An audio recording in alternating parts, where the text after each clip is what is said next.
Bulletin की शुरुआत करते हैं इस वक्त की एक बड़ी खबर के साथ। जीएसटी पर गठित जीओएम ने अपनी सिफारिशें की हैं, जिस पर 10 नवंबर को गुवाहाटी में होने वाली जीएसटी काउंसिल की बैठक में फैसला लिया जा सकता है। जीओएम ने अपनी सिफारिश में कंपोजिशन स्कीम में कॉमन स्लैब 1% किया जाए, ऐसा कहा है। सूत्रों के हवाले से एक खबर आ रही है कि कंपोजिशन स्कीम में कॉमन स्लैब 1% हो सकता है। ये रेट मैन्युफैक्चर, ट्रेडर और रेस्टोरेंट पर लागू किया जाए। साथ ही कंपोजिशन स्कीम का दायरा 1 करोड़ से बढ़ाकर 1.5 करोड़ किया जाए, ताकि ट्रेडर्स को राहत भी मिल सके।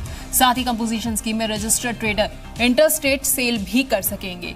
और इसके साथ ही ये भी सिफारिश की जाएगी कि इंडस्ट्री में जॉब वर्क करने वालों को भी कंपोजिशन स्कीम का फायदा मिलना चाहिए। और इसके साथ जो सबसे बड़ी आम आदमी से जुड़ी खबर आ रही है वो ये आ रही है कि एसी रेस्टोरेंट को इनपुट क्रेडिट के साथ जीएसटी रेट में 18% से घटाकर 12% करने की सिफारिश भी की गई है। जीओएम ने अपनी सभी सिफारिशें जीएसटी काउंसिल को भेजनी है, और जिस पर अंतिम फैसला 10 नवंबर को गुवाहाटी में होगा। और हमारे संवाददाता आलोक प्रियदर्शी सुबह से इस खबर पर बने हुए हमारे साथ जुड़ रहे हैं। और अपडेट के लिए आलोक, छोटे व्यापारियों के लिए, आम आदमी के लिए आज कई राहत भरी खबरें हैं। बिल्कुल, देखिए, ये जो कंपोजिशन स्कीम है उसको लेकर सरकार और खासतौर से जो जीओएम की सिफारिश की गई है, काफी कह सकते हैं काफी आकर्षक है और काफी राहत देने वाली है। क्योंकि कंपोजिशन स्कीम में अभी तक 3 रेट्स होते थे, ट्रेडर्स, मैन्युफैक्चरर्स और रेस्टोरेंट्स के लिए। तो जीओएम का मानना यह है कि चूंकि एक नेशन एक टैक्स है, तो इसलिए कंपोजिशन स्कीम में भी एक ही टैक्स होना चाहिए। और जो हमें सूत्रों के मुताबिक जानकारी मिल रही है कि जीओएम ने एक टैक्स यानी कि 1, 2 और 5 के बजाय सिर्फ 1% टैक्स रखने की सिफारिश की है। तो ये बहुत बड़ी खबर हो सकती है। और कंपोजिशन स्कीम का साथ साथ में दायरा बढ़ाने की बात की गई है। अभी जो 1 करोड़ के टर्नओवर वाले कंपोजिशन स्कीम का फायदा उठा सकते हैं, उनको अब सीधे 1.5 करोड़ तक के फायदा हो सकता है। यानी कुल मिलाकर जो कंपोजिशन स्कीम है जीएसटी के अंदर, उसको काफी आकर्षक और काफी लुक्रेटिव बनाने की यहां पर जीओएम ने सिफारिश की है। इसके अलावा जो कंपोजिशन स्कीम में यह भी कहा गया है कि इंडस्ट्री में जो जॉब वर्क करने वाले लोग हैं, उनको भी कंपोजिशन स्कीम का फायदा मिलना चाहिए। उनको भी एक ऑप्शन मिलना चाहिए कि वो लोग इस कंपोजिशन स्कीम को ऑप्ट कर सकते हैं। हालांकि ये बात अलग है कि कंपोजिशन स्कीम में इनपुट टैक्स क्रेडिट का फायदा नहीं मिलता है, तो जिसको कंपोजिशन स्कीम में आना है वो आ सकते हैं। इसके अलावा जो इंटर स्टेट सेल का मुद्दा है, कंपोजिशन स्कीम में जो शामिल लोग होते थे, जो जीएसटी में रजिस्टर्ड नहीं होते थे, वो इंटर स्टेट सेल नहीं कर सकते थे, उनके ऊपर पाबंदी थी। लेकिन यहां पर जीओएम ने यह भी कहा है कि कंपोजिशन स्कीम के अंदर जो लोग आए, उनको इंटर स्टेट सेल करने की छूट मिलनी चाहिए। उनको भी ये सुविधा मिलनी चाहिए कि एक स्टेट से वो दूसरे स्टेट में अपना सामान बेरोक टोक बेच सकें। तो ये तमाम सिफारिशें, और सबसे बड़ी सिफारिश ये है कि जो रेस्टोरेंट का इशू है, आम आदमी से जुड़ा हुआ इशू है, उसमें पहले ये फाइनेंस मिनिस्ट्री की तरफ से कहा जा रहा था कि 18% से घटाकर जो एसी रेस्टोरेंट में 12% तो किया जाए, लेकिन बशर्ते उसके साथ साथ उनको इनपुट टैक्स क्रेडिट का फायदा नहीं दिया जाए। लेकिन यहां पर जो होटल की तरफ से, रेस्टोरेंट की तरफ से जो रिप्रेजेंटेशन आए, उसके बाद जीओएम ने यह सिफारिश की है कि भले ही 18% से घटाकर एसी रेस्टोरेंट को 12% कर दिया जाए, लेकिन उनको इनपुट टैक्स क्रेडिट का जो फायदा है वो नहीं छीनना चाहिए। और इसके साथ ही इस दोनों प्रपोजल को जीओएम ने जीएसटी काउंसिल को भेजने का फैसला किया है। तो कुल मिलाकर ये देखें तो एक छोटे कारोबारी और आम आदमी के लिए कई सारी राहत की खबर जीओएम की जो सिफारिश है वो ला सकती है। अब देखना होगा कि गुवाहाटी में किस पर जो काउंसिल है हरी झंडी देती है, क्योंकि इसमें अभी भी कई सारे टेक्निकल इश्यूज हैं जो कि देखने होंगे। और ये 10 तारीख को ही पता चलेगा कि जीएसटी काउंसिल इसमें से कितनी चीजों पर हरी झंडी देती है। तो सरकार का जो पिटारा मीटिंग के बाद खुला है, उसमें कई तरह के जो हैं वो तोहफे आम आदमी के लिए और इसके साथ साथ छोटे कारोबारियों को भी दिए जा रहे हैं। हमारे संवाददाता आलोक प्रियदर्शी ने हेमंत बिस्वा से खास बातचीत की है, वो आपको सुनाते हैं। जीएसटी पर बनी ग्रुप ऑफ मिनिस्टर्स की बैठक खत्म हो गई। हमारे साथ बातचीत करने के लिए मौजूद हैं उसके अध्यक्ष असम के वित्त मंत्री हेमंत बिस्वा शर्मा जी। सर, जो आज जीओएम की बैठक हुई, किन मुद्दों पर आज बैठक हुई है और क्या क्या आज सहमति बनी है? सर, देखिए, सार मुद्दा विचार करने के लिए एक ग्रुप ऑफ मिनिस्टर बनाया गया था। पहला जो मुद्दा था कि कंपोजिशन स्कीम में आप जो एग्जेम्प्टेड गुड्स है उसको आप एक्सक्लूड करके काउंट कीजिए या इसको इंक्लूड करके काउंट कीजिए। अगर एक्सक्लूड करके काउंट कीजिए तो व्यापारी को ज्यादा थोड़ा सुविधा हो जाते हैं। तो जब ये मुद्दा जब विचार के लिए आया तो हमने उनसे रिलेटेड सारे इश्यू पे विचार विमर्श किया और विचार विमर्श करने का बाद पूरा कंपोजिशन स्कीम को ही अच्छा से एक नया रूप से इसको करने के लिए हमने रिकमेंडेशन किया हो। उसमें हम रेट्स में भी कुछ रिलीफ का रिकमेंडेशन किया हो, थोड़ा स्ट्रक्चरल चेंजेस का भी हमने रिकमेंड किया हो, और जो स्लैब है अपर स्लैब उनको भी बाय अमेंडिंग लॉ थोड़ा ऊपर ले जाने के लिए हमने रिकमेंड किया हो।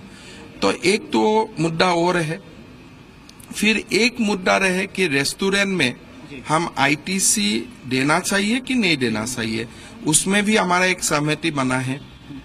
और एक इश्यू था कि इंटरस्टेट सेल में composition dealers can still have the benefit, because composition dealer अगर इंटरस्टेट सेल में चला जाता है तो उनको बेनिफिट नहीं मिलता है आज का आइन का मुताबिक।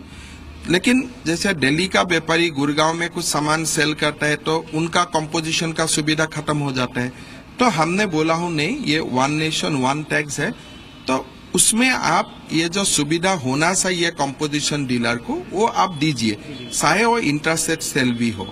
तो ऐसे जो सारे मुद्दा हमारा समक्ष आया था, हमने विचार करने का बाद सारे रिकमेंडेशन हम लोग दे दिया हो, और हमारा मानना है कि ये सारे रिकमेंडेशन जीएसटी काउंसिल का जो गुवाहाटी में मीटिंग होगा 9 और 10 को, वहां पे वो आएगा। सर एक बात पूछना चाहता हूँ, जो रेस्टोरेंट को लेकर जो बातचीत चल रही थी कि उनको विदाउट आईटीसी का फायदा दिया जाए, उसको लेकर आपने क्या रिकमेंड किया है? अभी रेस्टोरेंट ओनर्स लोग ने बोला कि हमारा रेंट का आईटीसी हमको मिलता हो, सिक्योरिटी गार्ड या जो सब्सिडियरी सर्विस है वो सब का तमाम सुविधा मिलता हो। अगर आप आईटीसी बंद करता है तो हमारा बिजनेस में काफी लॉसेज होगा। तो हमने उनका जो व्यू है वो हम काउंसिल को अवगत करवाने का फैसला किया हूँ कि भाई विदाउट आईटीसी ये लोग का survival will be a problem. अभी यही एक अच्छा बात उभर के आया है, बाजार में था लोग जीएसटी के नाराज है, तो हम जब जीएसटी को थोड़ा डाइल्यूट करने का कोशिश करता हूँ आईटीसी को ना देते हुए, तब लोग आके बोलते हैं नहीं नहीं इतना बहुत बढ़िया जीएसटी है, हम लोग को आईटीसी मिल रहा हो, आप इसको तोड़ मरोड़ मत कीजिए, हम लोग तो बहुत खुश है। तो ये बात आज सबसे हमको थोड़ा आश्चर्य लगा। हमारा एक इम्प्रेशन था कि जीएसटी से लोग थोड़ा प्रॉब्लम है, लेकिन आज अभी रेस्टोरेंट ओनर आके हमको बोल रहे नहीं नहीं हम लोग तो बहुत खुश है, आप तो इसको डाइल्यूट मत कीजिए। तो यही जब आज हमारा एक काफी एडुकेशन भी हो गया, लोग अभी बोल रहे हैं हमारा सामने आके बोल रहे हैं नहीं नहीं हम लोग तो खुश है, खाली थोड़ा जीएसटी या रिटर्न में थोड़ा 1 महीना का जगह में 3 महीना कीजिए, फाइन को 200 रुपया से 25 या 50 कीजिए। छोटे मोटे रिकमेंडेशन वो लोग दिया है, but they are also not against massive structural जो चेंज करने का बात आते रहता है। वो लोग बोलता है भाई इतना मैसिव स्ट्रक्चरल आप लोग मत कीजिए, इसलिए हम लोग खुश है जीएसटी से। विथ आईटीसी आप लोग 18% से घटा के 12% यही बात है, हम लोग चाहता था कि 12 हो जाए और आईटीसी से बाहर हो जाए, लोग खुशी से रेस्टोरेंट में जाए, लोग खाना उना खाए। लेकिन अभी रेस्टोरेंट ओनर आके बोल रहे नहीं नहीं हमको जीएसटी चाहिए, जीएसटी कारण हम कंज्यूमर को अभी कम दाम में सामान दे रहा हूँ। तो जीएसटी पर गठित जीओएम ने अपनी अपनी सिफारिशें रखी हैं, जिस पर 10 नवंबर को गुवाहाटी में फैसला होगा। लेकिन इतना तय है कि अगर ये सब सिफारिशें मान ली जाती हैं तो आम आदमी के साथ साथ छोटे व्यापारियों को बड़ा फायदा होगा। और हम आपको एक बड़ी खबर दिखा रहे हैं, हमारे साथ कई लोग भी जुड़े हुए हैं जिनकी राय आपको दिखाएंगे। हमारे साथ जीएसटी एक्सपर्ट संजीव मल्होत्रा जुड़े हुए हैं और साथ ही बीजेपी से गोपाल कृष्ण अग्रवाल भी जुड़े हैं। इसके अलावा हमारे संवाददाता आलोक प्रियदर्शी भी जुड़े हुए हैं। संजीव जी, सबसे पहले आपके पास आना चाहूंगी और अब आपसे कुछ जानना चाहूंगी कि कंपोजिशन स्कीम का दायरा बढ़ाने की बात की जा रही है, तो इससे क्या लग रहा है कि क्या फायदा होगा और आखिरकार क्या जरूरत आ गई कि अब फिर से कंपोजिशन स्कीम का दायरा बढ़ाने की बात हो रही है? जो कंपोजिशन स्कीम में इन्होंने चेंज करने की बात की है, इसमें सबसे बड़ा ऑब्जेक्टिव जो सरकार ने, ये मिनिस्टर ने अपने सामने रखा है, वो रखा है कि जो कंप्लायंस की लायबिलिटी है कंपोजिशन स्कीम में, क्वार्टरली एक रिटर्न भरनी होती है, 1 पेज की है, बहुत आसान है काम। सिर्फ इसी ऑब्जेक्टिव को देख के जितने भी चेंजेस इन्होंने सजेस्ट किए हैं वो इसी ऑब्जेक्टिव को देखते हुए किए हैं। 1.5 करोड़ की लिमिट बढ़ाने की बात की है, तो माना गया कि 1.5 करोड़ तक का स्मॉल ट्रेडर है या स्मॉल बिजनेसमैन है, उसको ये छूट दी जानी चाहिए, कंप्लायंस उनके लिए आसान होनी चाहिए। लेकिन जो इन्होंने इंटरस्टेट की बात की, इंटरस्टेट अलाउ करेंगे, रेट ऑफ टैक्स कम करेंगे, ये एक सिंबॉलिक टैक्स हो गया। अगर 1% ले आते सिंबॉलिक टैक्स हो गया, जबकि कंपोजिशन स्कीम में क्या है कि जो परचेज पे जितना भी टैक्स होता है उसका इनपुट टैक्स क्रेडिट नहीं मिलता, और जो बाकी टैक्स का रेट है वो वैल्यू एडिशन पे टैक्स का रेट होना चाहिए।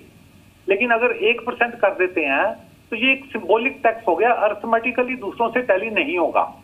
दूसरा इसमें जो एक दुविधा की बात है, दुविधा की बात ये जब इंटरस्टेट अलाउ कर देंगे तो डेस्टिनेशन प्रिंसिपल है। अगर दिल्ली का व्यापारी गुड़गांव में सेल करेगा तो परचेज का टैक्स तो दिल्ली में रह गया, अब जो बाकी 1% टैक्स है वो गुड़गांव में पहुंच गया, स्टेट ऑफ हरियाणा में। तो स्टेट्स इस अरिथमेटिक को कैसे टैली करेंगी, ये एक टेक्निकल इशू है जो मैं समझता हूँ कि गुवाहाटी की मीटिंग में लेके जाएंगे। लेकिन जो सबसे बड़ी ऑब्जेक्टिव है कि कंप्लायंस का बर्डन देखते हुए छोटे व्यापारियों को एक बहुत बड़ी राहत देने का ये प्लान किया गया है। जी बिल्कुल, छोटे व्यापारियों को जो है बड़ी राहत देने का ऐलान किया गया है। बीजेपी से हमारे साथ गोपाल कृष्ण अग्रवाल भी जुड़े हुए हैं। बहुत बहुत स्वागत है आपका गोपाल जी। आपसे जानना चाहूंगी कि छोटे व्यापारियों को राहत देने की बात हो रही है, जैसे जैसे जीएसटी का वक्त आगे बीतता जा रहा है, लागू किए उसे वक्त हो चुका है, लेकिन सरकार जो है इसमें सुधार पर सुधार जरूर करी जा रही। लग रहा है कि अब जो है तमाम दिक्कतें छोटे व्यापारियों की दूर हो जाएंगी। देखिए, पिछली बार भी जो 22वीं मीटिंग हुई थी जीएसटी काउंसिल की, उसमें 1 करोड़ से जो 1.5 करोड़ तक की लिमिट जो कर दी थी 75 लाख से, तो वो 1 करोड़ तक की 75 लाख को 1 करोड़ कर दी थी और बाकी सारी सुविधाएं दी थी। तो उसमें भी बहुत सारी समस्याओं का समाधान कर दिया था और लगभग 90-95% जो व्यापारी हैं छोटे, वो जीएसटी नेटवर्क के बाहर उनको हो गए थे, उनको सुविधाएं हो गई थी कंप्लायंस से लेके। और अब जो ये रिकमेंडेशन है, ये 10 तारीख को और काफी चीजें सिंप्लीफाई हो जाएंगी। अभी क्या था, ये जो कंपोजिट स्कीम थी उसकी लिमिट तो बढ़ा दी थी, उसके अंदर कुछ जैसे ये कॉम्प्लिकेशन थी कि इंटर स्टेट जो सेल्स हैं उसके प्रति उसमें उनको एग्जम्पशन नहीं मिलती थी, और कुछ चीजें थी जो कि अभी आपने बताई हैं। उस सबको इनकॉर्पोरेट करने के बाद जो कंपोजिट स्कीम है वह बहुत ही सुविधाजनक स्कीम हो जाएगी और छोटे मझले व्यापारियों को तो एक बहुत बड़ी राहत मिल जाएगी कंप्लायंस में, और उसके साथ ही वो पूरा नेटवर्क भी स्टैब्लिश हो जाएगा। तो मुझे लगता है दिसंबर तक जब ये जीएसटी नेटवर्क ऑनलाइन पूरा हो जाएगा, जैसे अभी हेमंत बिस्वा शर्मा जी ने जो कहा भी कि लोगों को ये गलत फहमी है कि लोगों को जीएसटी से प्रॉब्लम हो रही है, उनकी कुछ कंप्लायंस से प्रॉब्लम है। एज ए कॉन्सेप्ट सब लोग एक्सेप्ट कर रहे हैं, मैं खुद भी इतने लोगों से मिल रहा हूँ, सब जीएसटी के कॉन्सेप्ट से, जीएसटी की सिंप्लीफिकेशन से, ऑनलाइन प्रोसीजर से, ऑटोमेटिक टैक्स क्रेडिट से, पूरी ट्रांसपेरेंट सिस्टम से, और रिटर्न और असेसमेंट रिफंड सब ऑनलाइन होने को बहुत अच्छा मान रहे हैं कॉन्सेप्चुअली। लेकिन ऑपरेशनल इश्यूज थे जिसके कारण कुछ लोगों को प्रॉब्लम हो रही थी। तो सरकार, जैसे प्रधानमंत्री भी कह रहे हैं, वित्त मंत्री जी ने भी अभी 2-3 दिन पहले भी कहा, प्रधानमंत्री भी हम कह रहे हैं कि जो छोटे मझले व्यापारियों को जो ऑपरेशनल इश्यूज में प्रॉब्लम आ रही है उनको हम टैकल कर देंगे। और अभी तो हेमंत शर्मा जी ने साफ कह दिया कि इवन होटलियर जो बहुत बड़े लोगों के अंदर चर्चा थी कि वो कह रहे हैं हमारे को दिक्कत हो रही है, हमें बाहर कर, ऐसी कोई बात नहीं है। वो लोग सब जब इनपुट टैक्स क्रेडिट का बेनिफिट लोगों को मिलने लगेगा तो फिर लोगों को लगेगा कि कितना अच्छा कॉन्सेप्ट है। बिल्कुल। और सरकार इस बात के लिए बिल्कुल, इससे लगता है कि छोटे और मझले व्यापारी जो है उनकी मुश्किलें जो है काफी हद तक आसान हो जाएंगी। आप बने रहिए हमारे साथ। अब आपको ये सुना देते हैं कि पंजाब के वित्त मंत्री मनप्रीत सिंह बादल ने हमारे से खास बातचीत में क्या कहा। पंजाब के वित्त मंत्री इस वक्त हमारे साथ हैं। सर, जो आज जीओएम की बैठक हुई उसमें कई सारे मुद्दों पर रिलीफ देने की कोशिश की गई। सबसे पहले जो रेस्टोरेंट का मुद्दा था उसमें सर क्या हुआ, क्या कंसेंसस बना, किस तरह की बात हुई? हमारी तो सिर्फ सिफारिशात हैं, इसको मानना या ना मानना ये जीएसटी काउंसिल के जेर इख्तियार है। पर जो रेस्टोरेंट का जो मुद्दा था तो उसमें यही था कि पहले इसमें टैक्स जो था 18% था, केटरिंग पे भी 18% था। तो हमारी जो सिफारिशात हैं वो यही हैं कि 18 से इसको घटा के 12 पे लेके आए। और एक जो रेस्टोरेंट में एक कॉम्पोजिशन स्कीम थी, जैसे ढाबे थे, छोटे रेस्टोरेंट थे जो 1.5 करोड़ से जो करोड़ से जो नीचे थे, तो इसमें एक तो ये किया है कि इसको करोड़ को 1.5 करोड़ इसको थोड़ा बढ़ा दिया जाए।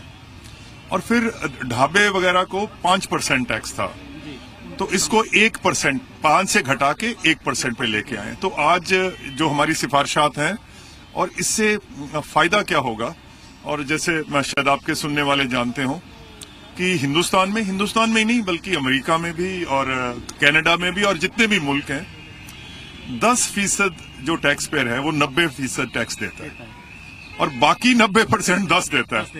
तो आप 90% आदमी को आप ख्वार कर रहे हो, खज्जल कर रहे हो 10 रुपए के लिए, वो कोई फायदा नहीं है।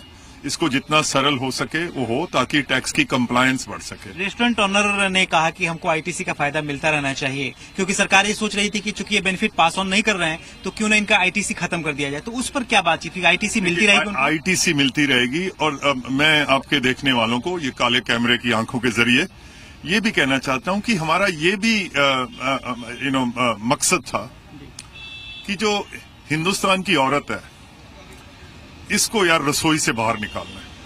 रेस्टोरेंट जो है ये कोई अयाशी नहीं समझी जानी चाहिए, ये कोई लग्जरी नहीं होनी चाहिए। हमारी जो माएं हैं, बहनें हैं, बेटियां हैं, ये 24 घंटे इनको किचन में बैठ के, रसोई में बैठ के खाना पकाना पड़ता है। तो हम तो चाहते हैं कि सारा हिंदुस्तान ही अब रेस्टोरेंट में खाना खाए और टैक्स इतना कम हो जाए कि इसको लग्जरी ना माना जाए। एंड एक औरत की एक किस्म की एम्पावरमेंट की, उसको शक्ति देने का भी एक ये इस उद्देश्य से जो है हमने इसको 5 से 1 करा और 18 से 12 किया। तो छोटे व्यापारियों को और इसके साथ साथ आम आदमी को राहत देने के लिए कई तरह की सिफारिशें की गई हैं और ये बड़ी खबर पे हम बने हुए हैं। हमारे साथ खास पैनल भी है, हमारे साथ हमारे संवाददाता आलोक प्रियदर्शी, उसके अलावा जीएसटी एक्सपर्ट संजीव मल्होत्रा जुड़े हुए हैं और साथ ही बीजेपी से गोपाल कृष्ण अग्रवाल भी जुड़े हुए हैं। आलोक, आपके पास आना चाहूंगी, आपसे जानना चाहूंगी कि यहाँ पर बात हो रही है रेस्टोरेंट की। रेस्टोरेंट में खाना खाना जो है सस्ता हो सकता है, दर कम करने की बात हुई कि 18% से 12% कर दी जाएगी, लेकिन यहाँ पर बार बार यही बात आती थी कि आईटीसी का फायदा जो है वो रेस्टोरेंट पास नहीं कर रहे थे। लेकिन अब क्या उम्मीदें दिख रही हैं कि अगर इनपुट टैक्स क्रेडिट का फायदा उन्हें मिलता रहता है तो आगे क्या ये फायदा जो है वो ग्राहकों को पास ऑन किया जाएगा? देखिए, यही बात आज रेस्टोरेंट जो ऑनर्स आए हुए थे यहाँ पर जीओएम की बैठक में, उन्होंने बार बार ये कहा कि इनपुट टैक्स क्रेडिट का फायदा हमें मिलते रहना चाहिए कि उससे उनको काफी बेनिफिट हो रहा है। जाहिर सी बात है कि सरकार को ये बात महसूस हो रही थी कि रेस्टोरेंट ऑनर्स हैं जो 18% वाले स्लैब में हैं, वो ग्राहकों को बेनिफिट पास ऑन नहीं कर रहे हैं।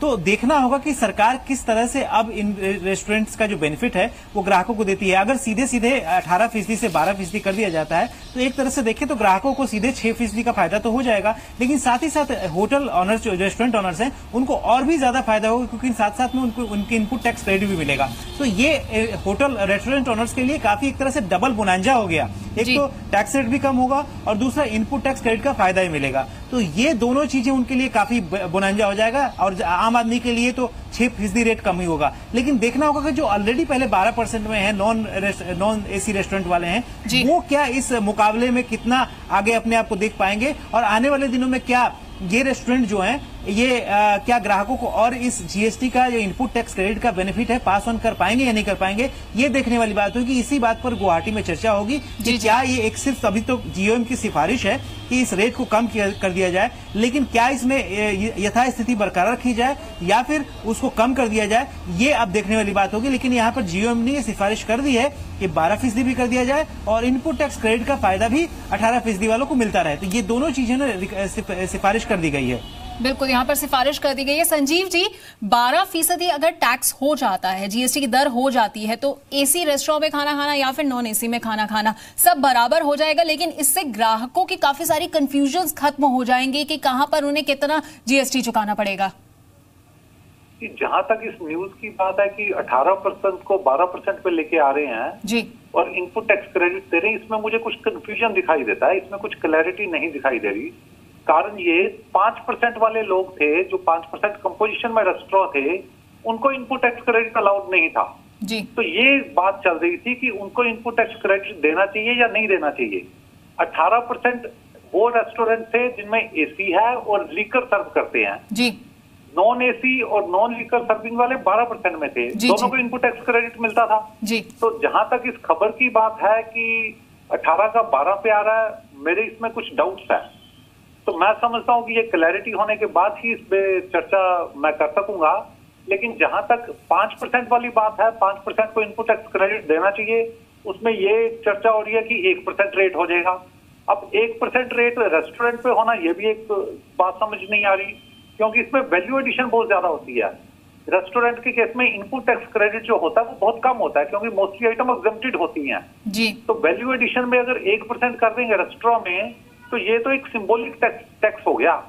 असल में जो कैलकुलेशन के हिसाब से अरिथमेटिक बैठता नहीं है इसमें। अब ये जब तक क्लैरिटी नहीं होती, ये एक मेरे समझने में मैं समझता हूँ ऐसी प्रपोजल नहीं हो सकती। अगर 18 को 12 कर देंगे तो 12 वाले जो हैं उनको उनके लिए मुश्किल हो जाएगी, उनके लिए ये नाजायज बात है। तो 12 को 5 पे लाना चाहिए फिर। तो ये इसकी मुझे क्लैरिटी चाहिए होगी। बिल्कुल बिल्कुल, यहाँ पर क्लैरिटी जो है वो चाहिए होगी। गोपाल कृष्ण जी हमारे साथ जुड़े हुए हैं बीजेपी से। गोपाल जी, संजीव जी कह रहे हैं कि कुछ क्लैरिटी नहीं है। वो कह रहे हैं कि अगर 18% से 12% पर चला जाता है जीएसटी का रेट, तो जो 12% पर है वो भी शायद यही चाहेंगे नॉन एसी रेस्टोरेंट वाले कि उनकी भी दरें जो है वो कम कर दी जाए। तो ऐसे में क्या उनके लिए भी कुछ किया जाएगा? देखिए, बेसिक जो मुद्दा था यहाँ पे, वो यहाँ पे स्पष्टीकरण ये है कि रेस्टोरेंट्स की लोगों को जनरल चर्चा थी कि जो इनपुट टैक्स क्रेडिट है वो रेस्टोरेंट ओनर्स को तो मिलता है, लेकिन जो बाकी मैन्युफैक्चरिंग वगैरह में ये जो सरकार ने क्लॉज बनाया था जीएसटी के अंदर कि जो आप इनपुट टैक्स क्रेडिट है वो एमआरपी में इंकॉर्पोरेट करके आप प्राइस को रिड्यूस करिए और रिड्यूस प्राइस पे जीएसटी चार्ज करिए जनता से, आम आदमी से, और वह जीएसटी आप सरकार को दीजिए। और जो आपने ऑलरेडी टैक्स दिया वो उसका आप क्रेडिट क्लेम कर लीजिए सरकार से। तो जनरली ये बात हो रही थी कि जो रेस्टोरेंट ओनर्स हैं वो इनपुट टैक्स क्रेडिट तो ले रहे हैं, लेकिन वो प्राइस रिड्यूस नहीं कर रहे अपने मील्स का या अपने प्रोडक्ट का। तो और उसके ऊपर पुराने रेट के ऊपर जीएसटी और ले रहे हैं, तो आम आदमी को वो प्राइस बहुत महंगा पड़ता है रेस्टोरेंट में। और एसी और नॉन एसी की क्लासिफिकेशन भी आज की डेट में बहुत मायने नहीं है, क्योंकि ज्यादातर एसी रेस्टोरेंट्स ही हैं। तो इसलिए ये चर्चा थी कि इनपुट टैक्स क्रेडिट हटा के 18% को कम करके एसी वालों को 12% कर दिया जाए, एक ही स्लैब कर दिया जाए। और जो कंपोजिट स्कीम वाले हैं उनका भी इनपुट टैक्स क्रेडिट हटा दिया जाए। लेकिन जब हेमंत बिस्वा शर्मा जी ने बोला कि जब रिप्रेजेंटेटिव सब रेस्टोरेंट्स के आए तो उन्होंने कहा नहीं, इनपुट टैक्स क्रेडिट मत हटाइए और आप चाहे टैक्स जो जीएसटी को मतलब उतना कम ना करें सबके लिए। तो उन्होंने फिर मुझे लगता है रिकमेंडेशन ये की है क्या एसी वालों के लिए हम 18 को 12 कर देंगे और इनपुट टैक्स क्रेडिट कंटिन्यू करिए। तो यह एक कंसेंसस बनी है जिसको इन्होंने रिकमेंड किया। अभी इसमें मुझे लगता है कि सरकार को जो जीएसटी काउंसिल इसमें और विचार करके इसको करेगी इस बात को कि इनपुट टैक्स क्रेडिट को रिटेन किया जाए और एसी वालों को 18% को 12% कर दिया जाए, बाकियों को रहने दिया जाए ये रेस्टोरेंट्स के लिए। लेकिन अभी इन रेस्टोरेंट्स वालों को भी सरकार स्ट्रांगली इनके ऊपर एक्शन लेगी कि आप जो इनपुट टैक्स क्रेडिट ले रहे हो वो जनता को पास ऑन करो। बिल्कुल बिल्कुल, यहाँ पर सरकार जो है वो पूरे इस मूड में नजर आ रही है कि आम आदमी को उसका हक मिलना चाहिए, उसे पूरा फायदा मिलना चाहिए। आप सभी का बहुत बहुत शुक्रिया हमारे साथ जुड़ने के लिए इस बड़ी खबर पर। तो जीएसटी पर गठित जीओएम ने अपनी सिफारिशें दे दी हैं, जिस पर 10 नवंबर को गुवाहाटी में होने वाली जीएसटी काउंसिल की बैठक में फैसला लिया जा सकता है। यानी कि आम आदमी और छोटे और मछले व्यापारियों के लिए अच्छी खबर 10 नवंबर को आ सकती है। तो इस वक्त की खास पेशकश में इतना ही, लेकिन जी बिजनेस पर खबरों का सिलसिला जारी रहेगा।